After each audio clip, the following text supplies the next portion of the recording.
Thanks, Veronica. Thank you all for showing up for this today. I know it was overwhelming the last time we did this. People were hanging out the windows trying to hear what we had to say. I just wanted to quickly, this is totally off topic, but if there's a Michael sitting here, please meet me afterwards. You didn't do anything wrong. I'm not a teacher. Stan, thanks a lot for mentioning one of the cases that I had to go through, the only case I had to go through, being prosecuted as a patient in 2009. And I'm really happy about the income, the outcome. There is no income yet. So I'm going to be quick. There's a lot to talk about, but everybody else here has kind of hit on everything that we need to talk about. But how do we go from here? So for example, Kentucky already has motion on a oil plant. Hemp Oil Canada, Sean Crew has announced that he's putting a plant in Kentucky, which is really exciting. I know the Canadians are putting in a $30 million facility up there in Alberta. So there's a lot of motion going on right now. There's actually a list of things that are happening, and Summer mentioned a couple of the places locally. We have a lot of infrastructure in the state of Colorado that we can really utilize, whether it's the gas oil plant down in Walsh, if I remember right. You mentioned the OSB plant in Gypsum. By the way, my t-shirt and my jeans are hemp. So if you guys don't have hemp on right now, I encourage you, please at least find a t-shirt. If you're here, I would think you'd be wearing at least some hemp, right? So we really need to move forward. There are a lot of people calling all of us at this point, whether it's farmers, whether it's people who want to have processing infrastructure, production infrastructure. This can range from animal bedding all the way up to car parts and windmill pieces, such as Vestas might become a really good client of some of the farmers out here. But how do we really launch this? And Summer mentioned the Hemp House program, and that's a big one. We actually are working with a company in Arizona that has proposed a 26-acre site. We have in Denver, and this is not completely confirmed because we're still waiting for the contract to go through on the property, but inevitably it'll probably go on any other property if this one doesn't go through. But I'd like to announce the hemp building.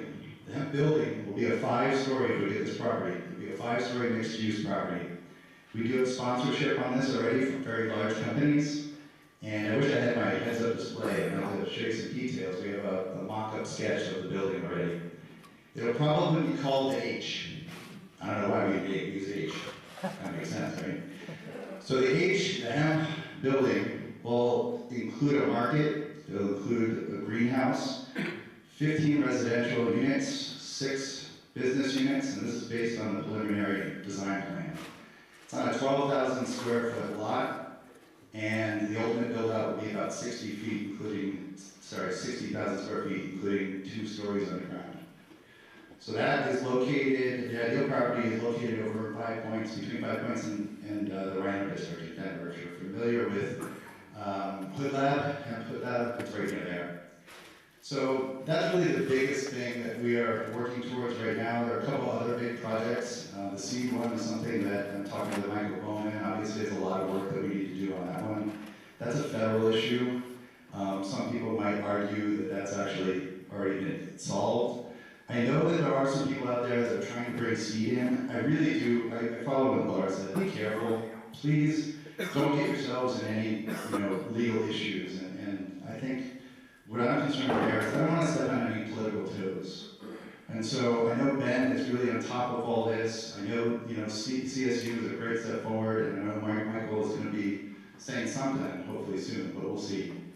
So I know we reached out to a bunch of students at other universities, at all the universities, and they're trying to get professors on our side. We really need the support of the community at this point. So that said, come join us if you can, collectively. Summer is absolutely right. This is really, it's going to work with all of us working together. There have been some mistakes made, as Laura pointed out, like the growing of the indoor research and development really needs to be addressed, as well as the size of the research plots.